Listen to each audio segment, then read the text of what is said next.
Oh, glória a Deus, oh, glória a Deus, aleluia, Jesus. Aleluia, Jesus. Glória a Deus. Amém. Amados irmãos, a paz do Senhor. Amém. Motivo de muita alegria essa noite estarmos na presença do nosso Deus. Acima de tudo, num culto onde nós fazemos menção dele. Nós lembramos dele pelo sacrifício que um dia ele fez pelas nossas vidas. Queridos, sem mais delongas, abram as vossas Bíblias no terceiro livro da Bíblia, livro de Levítico, capítulo 6, versículo de 12 a 13. Aleluia, Deus. Oh, glória a Deus. Levítico 6, versículo de 12 a 13. Oh, glória. Todos encontraram? Amém, glória a Deus. Diz assim a palavra do Senhor: o fogo sobre o altar queimará nele, não se apagará, e o sacerdote queimará lenha sobre ele todas as manhãs, e colocará a oferta queimada em ordem sobre ele, e queimará sobre ele a gordura das ofertas de paz. O fogo deverá sempre queimar sobre o altar, nunca se apagará. Antes de sentar, falem uma coisa comigo, uma frase bem curtinha. Falem comigo. Não há expiação de pecados sem derramamento de sangue. Amém. Podem assentar. Antes de tudo, eu quero louvar a Deus pela rica oportunidade que Ele me concedeu. Quero agradecer também ao pastor pela confiança, pela responsabilidade. E quero também agradecer a todos vocês que vieram. Acima de tudo, não é por mim, não é pelos irmãos, não é pelo pastor, mas sim pelo Senhor Jesus.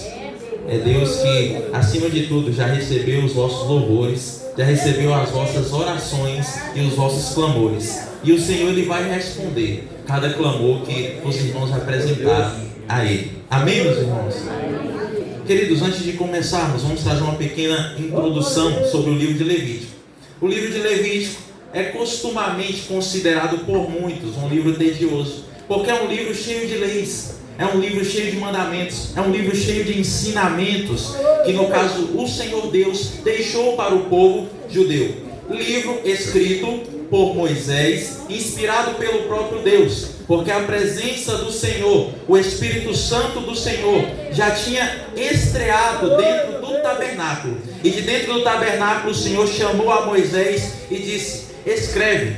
O livro de Levítico é um livro que é um sombreamento do sacrifício de Cristo Jesus na cruz. É um livro no qual o Senhor Deus fez em questão de imagens, exemplos, sem levar diretamente para aquele que um dia, 1500 anos depois, faria o sacrifício perante aquela palavra que ali estava escrita. O livro de Levítico, como eu disse aos irmãos, é um livro cheio de costumes, porque observe uma coisa: o livro de Levítico é escrito após o povo sair do Egito. Pense aí, o povo com costumes diferentes, acostumado a passar mais de 400 anos, acostumados a viver um tipo de costume, depois é levado para o meio do Egito e lá ter que mudar o seu costume, sozinho não seria possível. Então o Senhor Deus, Ele passa acima de costumes, Ele passa leis, Ele passa orientações, não só ao povo, mas também aos sacerdotes e ao sumo sacerdote, no qual o Senhor havia decretado que seria o sumo sacerdote Arão. Os sacerdotes esses que seriam seus filhos, Nadab e Abiú, Eleazar e Itamar. Estes eram os homens responsáveis por ligar o povo judeu às pessoas, à presença do Senhor Deus. Eram estes os responsáveis. O livro de Levítico também é um livro que, se for para resumir, é o tipo de livro que ensina a como se achegar mais a Deus. É um livro de santidade, é um livro que ensina como se santificar perante ao Senhor.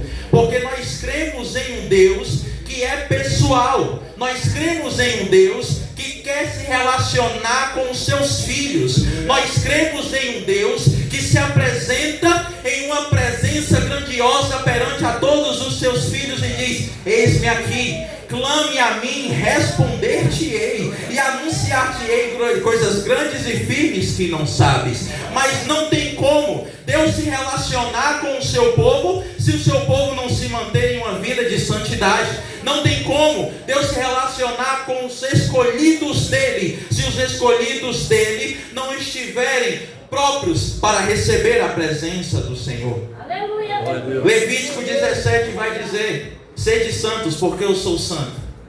É preciso se manter santo na presença do Senhor.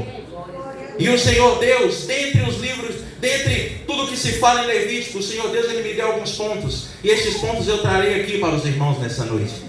Primeiramente, o sumo sacerdote, que já foi citado aqui, que é o sumo sacerdote Arão. Este que era responsável por fazer a ponte entre o povo e a presença de Deus.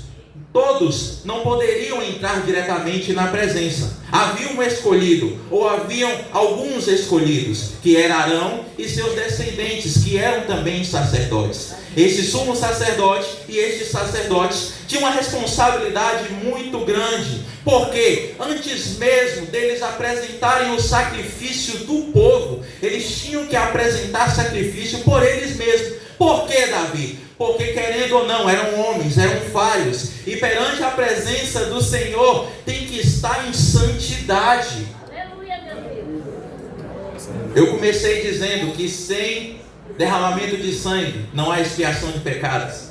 É sangrento, né? Não é um filme de vampiro, mas é sangrento. Porque por uma vida que é levada por pecados, pastor Pedro, infelizmente, só pode ser restituída por um derramamento de sangue.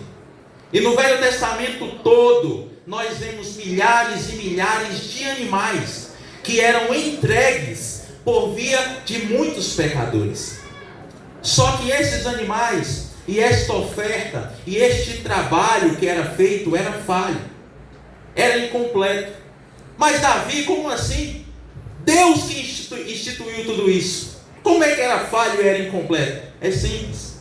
Na queda do homem, no jardim do Éden, o Senhor virou para o mal e disse: você ferirá o calcanhar, mas ele esmagará a sua cabeça. Era simples.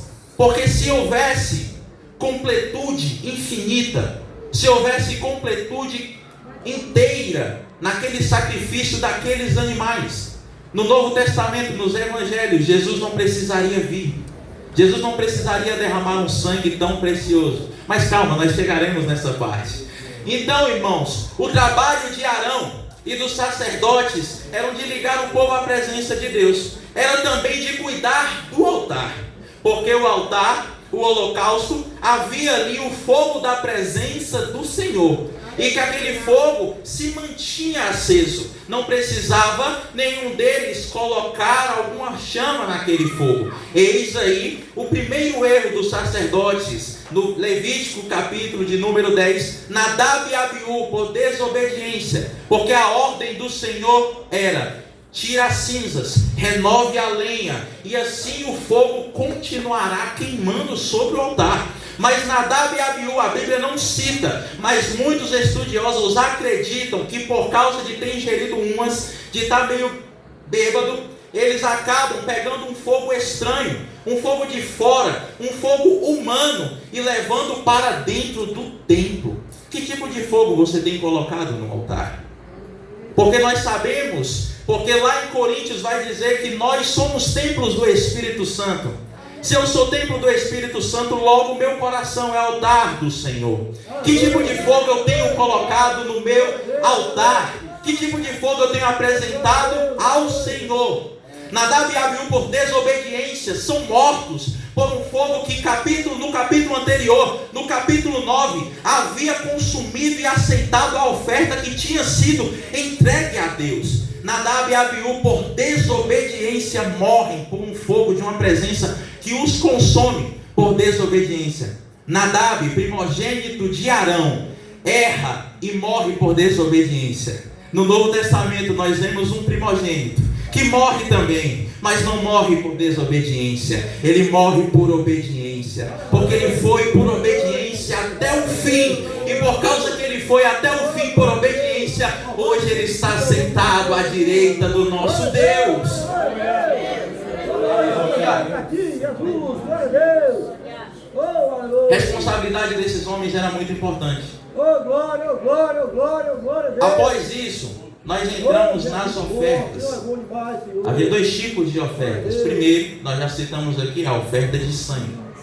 Oferta no qual era entregue um animal para expiação do pecado, expiação temporária do pecado daqueles que erraram. Eles tinham por obrigação, aqueles que queriam se manter na presença do Senhor, levar um animal, um bovino, um gado, uma cabra, um bode, aqueles que não tinham muita condição, uma ave, eles tinham a obrigação de levar este animal. E chegando lá, a missão deles era simples ao ver da atitude, era colocar a mão, impor a mão sobre o animal e degolá-lo. Por quê? Porque ali ele estava simbolicamente passando os seus pecados para aquele animal imaculado, aquele animal que não tinha defeito, aquele animal que não tinha nenhuma deficiência. Tecnicamente, teoricamente era perfeito aos olhos dos sacerdotes, dos humanos e também de Deus. Aí é onde entra a parte dos sacerdotes, que eles vinham, pegavam aquele sangue, pegavam aquele animal, levavam para dentro, destroçava aquele animal por completo, colocava as primícias sobre o altar, e lá o fogo que estava no altar consumiria toda aquela oferta, mostrando e realizando, dizendo que Deus aceitou aquela oferta, que Deus aceitou aquilo que aqueles homens estavam apresentando ao Senhor. Deus queria, e acima de tudo, Deus sempre quer se relacionar com o homem. Depois disso, nós temos a oferta de manjares, oferta de que eu costumo dizer de massas, uma oferta que era apresentada, que Levítico vai dizer, que servia para servir como cheiro suave às narinas de Deus. Oferta que era preparada sem fermento e sem mel, porque o fermento ele levedaria, mudaria a originalidade da massa, faria expandir, mudando a originalidade e a perfeição dela. O mel em si, ele estragaria porque fermenta, então também não poderia ser usado. Uma preparação que, consideravelmente, aos olhos, não podia ter erro. Mas o sal poderia colocar. Por quê? Porque o sal conserva, o sal mantém. O sal deixa na forma original e não permite estragar. Porque quantas vezes nós vemos, irmãos, até nos livros de histórias, ou até alguns que já viveram isso, porque antigamente, quando não existia geladeira, era colocado os alimentos no sal, porque o sal, ele conserva. Bom, eu amo dizer isso porque a Bíblia toda ela aponta para um só. A Bíblia toda ela aponta para o consumador e autor das nossas vidas. As ofertas, a oferta de manjares, significa o que, Davi? A oferta de manjares, preparação perfeita. É a vida de Cristo antes da crucificação. Jesus Cristo viveu 33 anos. E durante esses 33 anos não houve nenhum erro. Durante esses 33 anos não houve nada a ser apontado. Durante esses 33 anos não houve nada a ser acusado. E está achando que a cruz foi o que cheirou como cheiro suave as narinas do Senhor? Não, foi a preparação. Foi a vida que Cristo levava. Foi a vida que o Senhor Jesus deixava perante o altar do nosso Deus. E o sacrifício de sangue, Davi? Vamos lá. O sacrifício de sangue foi o sacrifício que Cristo Jesus fez na cruz do Calvário por mim e por você. Foi o sacrifício que Ele pagou em um preço caríssimo. Lembra que tudo que eu disse era falho? Lembra que tudo que eu disse era incompleto? Por que era incompleto? Porque precisava ser repetido. Só de sumo sacerdote já tinham passado 80, 85 até a vinda de Jesus. 1500 anos antes da vinda de Jesus, o Senhor Deus disse a Moisés: escreve, porque estará marcado na história. Porque depois de 1500 anos eu apresentarei o meu ser, apresentarei aquele que tirará o pecado do mundo, aquele que morrerá, derramará um sangue que comprará a muitos e a todos. E está achando que perante a lei que foi escrita no Antigo Testamento, eu e você tinha direito? A gente não tinha direito a nada não, meus irmãos. Por quê? Porque nós somos gentios. Glória a Deus. E a lei era para os judeus. A lei era unicamente para eles. Jesus veio para este povo, mas este povo não os aceitou. Então qualquer um que o aceitá-lo como Salvador, qualquer um que aceitar o seu sangue, que foi vertido na cruz do Calvário, tem direito de adentrar a presença do Senhor Jesus. Esse é o evangelho que eu creio. Esse é o evangelho que eu sigo. Porque antes, irmão Manuel, eu e o senhor não tinha direito a entrar na presença.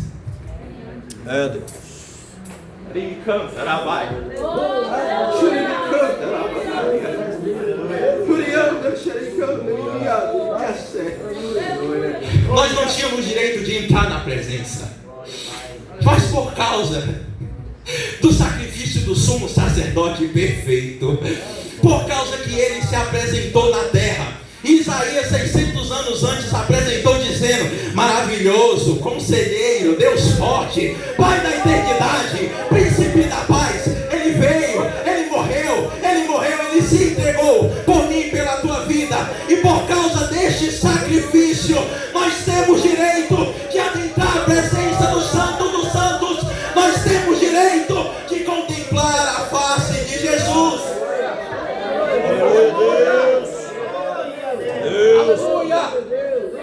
Por causa do sumo sacerdote perfeito, nós podemos entrar na presença. Por causa do sumo sacerdote perfeito, ele é o caminho que leva à presença de Jesus. Ele é o caminho que leva à presença de Deus. Ele é o caminho que leva você e eu sentir a presença do Espírito Santo em nossas vidas. Por causa dele. Por causa dele. Bom, mas o sumo sacerdote ele precisava entregar alguma oferta. O sumo sacerdote ele precisava apresentar algo ao altar, porque senão não havia expiação de pecados. E deixa eu te dizer uma coisa: o valor desses animais que foram entregues, ele não foi um valor por causa do sangue derramado, mas por causa da vida que estava no sangue. Por causa da vida que estava no sangue, havia purificação de pecados, havia expiação de pecados. Antigo Testamento, expiação de pecados temporariamente.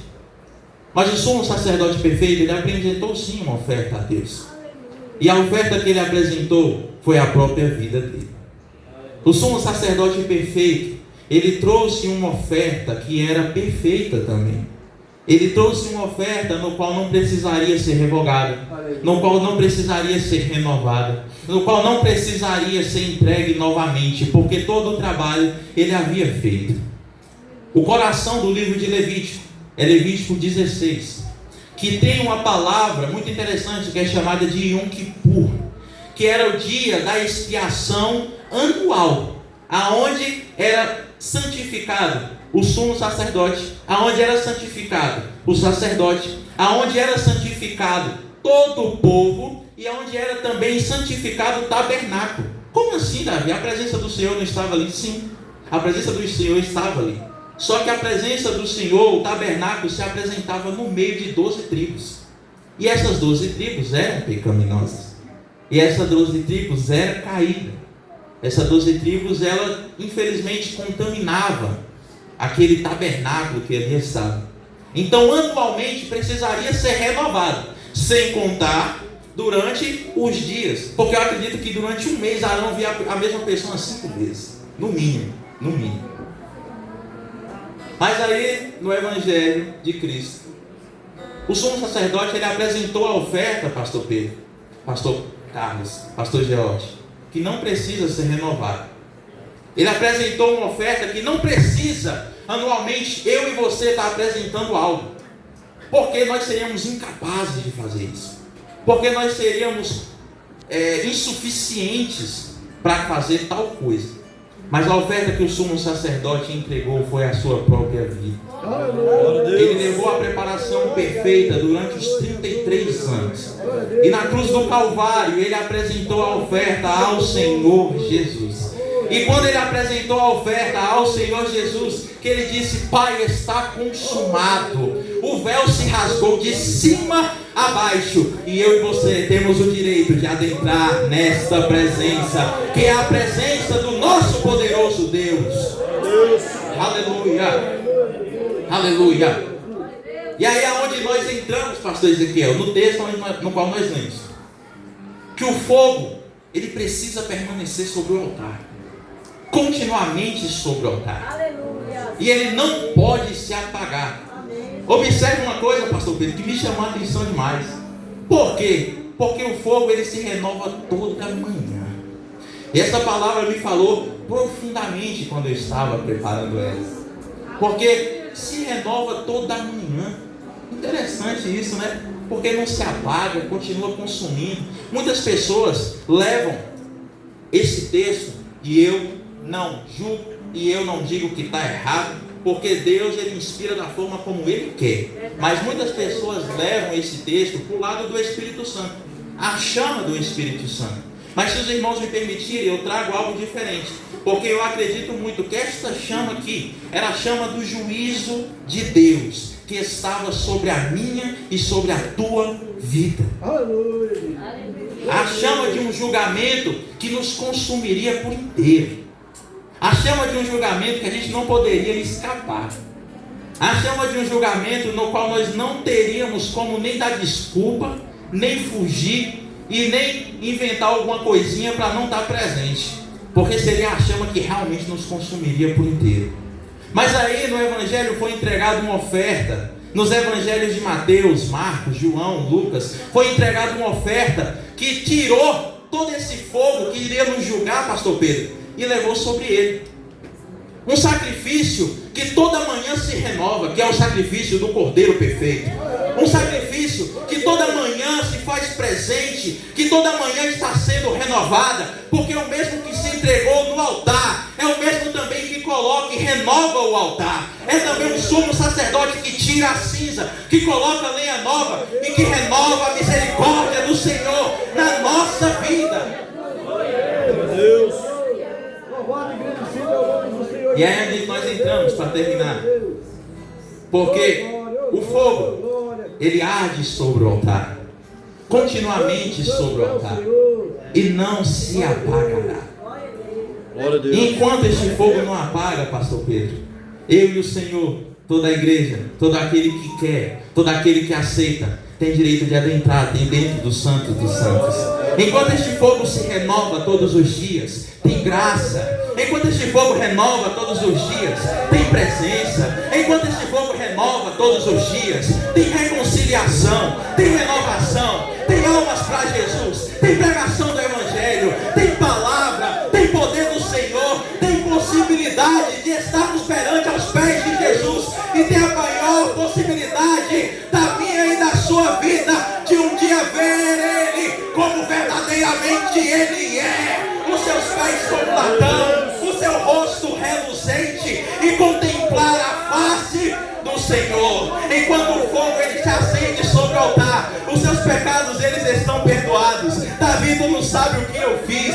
Davi, você não sabe a atitude que eu tomei. Eu não sei mesmo, mas toda manhã a chama do holocausto, o fogo do holocausto é aceso, o sacrifício é consumido, e eu e você temos o direito de estar na presença do Senhor, e eu e você temos a possibilidade de estarmos perante a Cristo.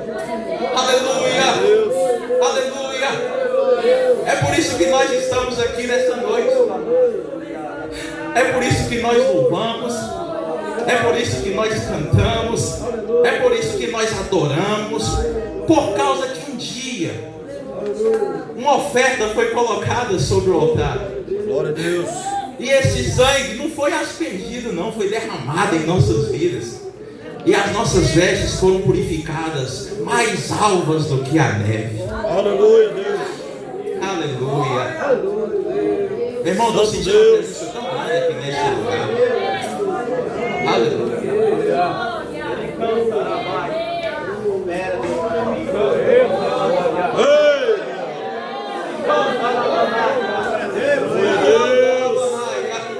É por isso que nós estamos aqui nesta noite, por causa da misericórdia de Jesus, por causa daquele que veio para expiação de pecados, porque sem vida, sem derramamento de sangue, não haveria purificação de pecado nenhum, não haveria renovação de vestes nenhuma, mas porque o Senhor Jesus olhou para o Senhor Deus e disse: Pai, me manda, me envia, pela vida de muitos. Eu acho isso interessante, irmão Manuel, porque é pela vida de muitos, não é pela vida de todos, porque nem todos querem, porque nem todos aceitam, porque todos ou muitos da qual Jesus não morreu escarnecem, não acreditam, o coração está tão endurecido que o Espírito Santo nem entra, porque não tem como.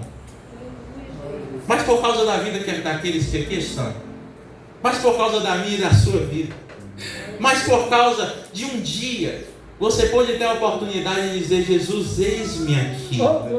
Por causa de um dia que você teve a possibilidade de virar e: Jesus, eu estou rendido à sua presença. Jesus, eu estou rendido perante a tua glória. Jesus, eu estou rendido perante a tua misericórdia. Por causa da sua vida, que um dia você escolheu servir a Ele, o sangue dele foi vertido na cruz. E sabe o que é o mais interessante? É que não se manteve morto não. Dentro do túmulo, a morte disse: eu venci. Mas ao terceiro dia, pela manhã, a morte gritou de lá de dentro: me tira daqui, porque ele venceu, ele venceu, ele venceu, ele está vivo, ele está vivo, ele está vivo, nos dando direito à vida eterna, nos dando direito de um dia contemplar a face do Senhor Jesus e viver eternamente em adoração a Deus, a Deus, a Deus.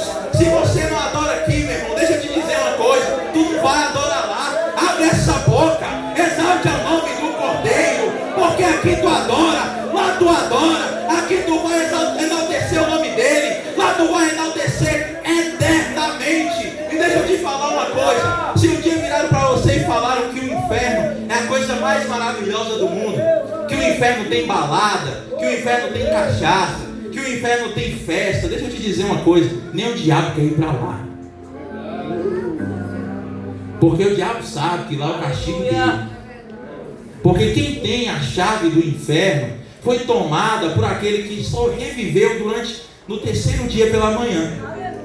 Durante o tempo em que ele estava entregue ali, ele estava trabalhando. Não fica achando que ele estava preso ao túmulo, não. Ele desceu do inferno, tomou a chave do inferno, venceu a morte, e o inferno é castigo para todos aqueles que um dia irão para lá.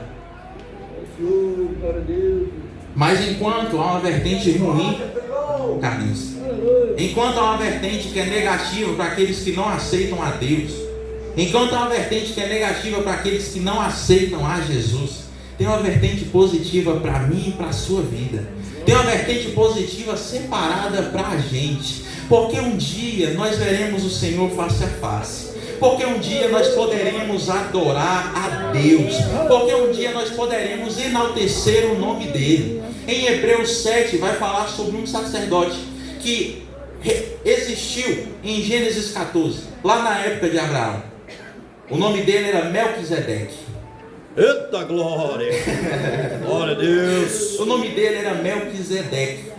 Um homem que Hebreus vai dizer que ele não tinha pai, não tinha mãe, não tinha genealogia. Não porque ele não tinha, mas é porque não é citado, não necessita. Ele era rei de Salém, que futuramente seria Jerusalém.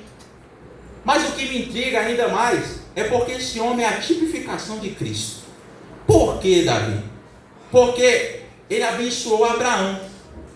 E quando ele abençoa Abraão, ele apresenta uma coisa muito interessante, que é superioridade. Como é que um homem que chega para o pai da fé, o homem que Deus virou para ele e disse: tu vais ser bendito, e por causa de tu, por causa da tua fé, todas as famílias da terra serão benditas também. Mas Melquisedeque, o sacerdote, abençoou esse homem. Muitos dizem que é Cristo, mas eu não levo os irmãos a pensar isso. Eu digo que é uma tipificação de Jesus. Ah, Davi, mas tu apresentou sua genealogia, que ele não tinha pai nem mãe, que ele era rei. Beleza, tranquilo. Mas deixa eu te dizer uma coisa. Há duas palavrinhas, ou há dois tipo nomes que apresentam para ele ali.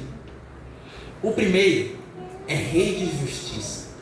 O segundo é rei de paz. Quem é que nós conhecemos que é rei de justiça e príncipe da paz? É o todo-poderoso Jesus. O príncipe da paz é Ele. O rei da paz é Ele. O sumo sacerdote perfeito que entregou por mim e pela sua vida a vida dele. Se você está aqui hoje, é porque um sangue foi vertido na cruz pela sua vida. Glória a Deus. Se você está aqui hoje, é porque o todo-poderoso Deus enviou seu único filho, o primogênito, que não errou igual Nadab não, que acertou até o fim. E por causa disso, ele é honrado. Por causa disso, ele está à direita de Deus. Por causa disso, quando Estevão ia passar apedrejado, porque ele não foi, antes de ser apedrejado, ele olha para o céu e diz: eis ali o consumador da minha alma, que está de pé perante o meu Deus. Quando se mostra essa tipificação, pastor Pedro, que ele está de pé, é porque ele está esperando. Ele não está sentado, ele está esperando. Porque um dia todos nós o veremos a Deus e veremos a Ele face a face como Ele é. Deixa eu dizer uma coisa para você. Jesus, Ele está te esperando. Jesus, Ele está de braços abertos. Jesus, Ele quer te receber. Jesus, Ele verteu um sangue caríssimo no Calvário por mim e pela tua vida. Se você escolhe não servir, meu irmão, tudo bem. Eu não te condeno, eu não te julgo, mas aqui nós estamos para servir o nome dEle. Ele não força ninguém, Ele não manda para ninguém estar aqui. Ele vem e fala: vinde a mim os que estáis cansados e sobrecarregados, que eu vos aliviarei. E Ele está em pé para te aliviar, para te descarregar. Porque às vezes nós estamos tão cansados. Às vezes a gente dorme, pastor Ezequiel, acorda durante a manhã e mesmo assim a gente descansa. Mas o fogo ele continua queimando sobre o altar. E toda manhã o fogo ele está sobre o altar. E lembre dessa palavra, que no dia que você acordar, você fala: ó, o fogo ele ainda continua queimando sobre o altar. É sinal que meu Deus está recebendo a oferta do meu Jesus. E é sinal que um dia eu verei Ele face a face, como verdadeiramente Ele é. Desde já eu agradeço a minha oportunidade em nome de Jesus. Aleluia. Glória a Deus. Quem recebe essa palavra, aplaude o Senhor, exalte o nome do Senhor, glorifica a Ele. Olha o ministério de louvor, vem cá louvar. Vem cá louvar.